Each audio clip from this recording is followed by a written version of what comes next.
Vous allez voir dans l'animation, il s'agit du lac Dal à Srinagar à l'époque actuelle. Lorsque je suis allé en 1970, il n'y avait que 5 bateaux qu'on appelle des houseboats. Ce sont des bateaux à fond plat qui sont de véritables appartements avec des personnes qui sont à notre service pour faire le ménage, entretenir le bateau et nous faire la cuisine. Notamment, nous avions Ranchi, notre personne qui devint un véritable ami par la suite. Le Cachemire est en grande partie montagneux et comprend 3 parties.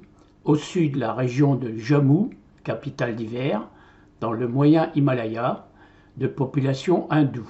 Au nord, dans le grand Himalaya, les hautes montagnes de la chaîne de Karakoram, où est situé le K2, deuxième sommet du monde, et une partie du Ladakh, région de langue tibétaine. Au centre, la vallée du Cachemire, haute plaine arrosée par la Djhellam, je ne sais pas si je prononce correctement, foyer historique de la civilisation du Cachemire, à majorité musulmane. Lorsque je suis arrivé à Srinagar, je me suis rendu directement au lac Dal. Ce lac est magnifique. Il se trouve au pied de la chaîne de Karakorum. Il y règne un climat doux et plus frais qu'en Inde. On bénéficie à la fois des chaînes de montagnes et dans le fond du paysage et dans le lac des lotus par milliers. Nous nous sommes divisés, les amis et moi, pour nous rendre sur les houseboats, ces fameux bateaux à fond plat, comme je le disais tout à l'heure, qui allaient nous servir de lieu de résidence pendant une dizaine de jours. Là, le dépaysement fut total. Comment imaginer du dehors un hôtel flottant? On accède au bateau par des marches et l'on se trouve sur une sorte de terrasse. Puis on entre dans une grande salle de séjour décorée de meubles très riches à l'indienne avec des panneaux de bois sculptés. Puis les chambres et tout au fond la cuisine, la douche et les commodités. Cela ressemblait à un conte de 1001 nuits. Splendide. À peine arrivés, il nous fut servi des rafraîchissements, du thé glacé. Puis dans la journée, des Coca-Cola. Je n'ai jamais bu autant de Coca-Cola qu'en Inde.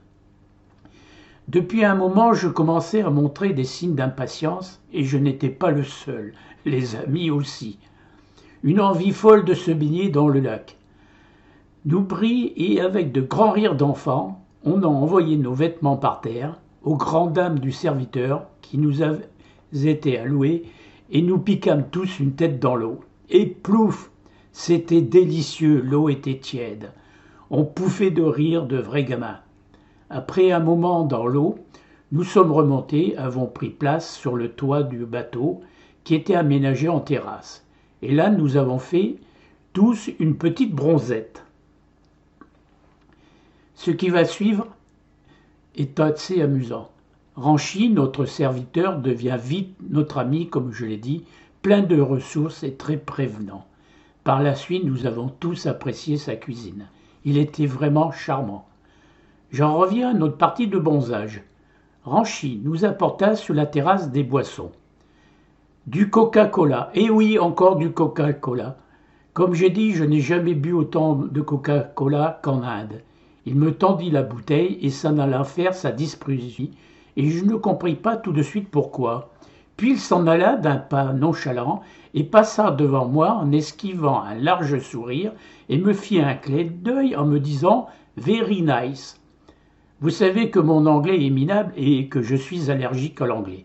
Aussi je me levai et je me dirigeai vers une amie parlant anglais couramment pour lui demander ce qu'il avait voulu dire, et là je comprenais tout. Elle bronzait avec les seins nus. Mon Dieu, ça c'était un événement en Inde. Les filles ne mettent pas les seins à l'air et les maillots de bain, elles sont carrément habillées d'un sari pour faire trempette dans le Gange ou ailleurs. Je contemplais le spectacle et je me mis à pouffer de rire. Mon ami me dit « Eh bien Jean-Paul, qu'est-ce qui t'arrive ?» Je lui ai expliqué et ce fut le rire général, Comme quoi un homme est toujours un homme et appréciera les belles femmes. Ce n'est pas très yobique, mais tant pis. Lorsque j'ai vu cette animation sur le lac d'Agde de maintenant, je me suis aperçu que c'était vraiment complètement une ville à part entière. C'est incroyable, lors de mon séjour, il n'y avait que 5 bateaux. C'est incroyable comme le monde change. J'espère que ça sera un plus et dans le côté positif, bien sûr.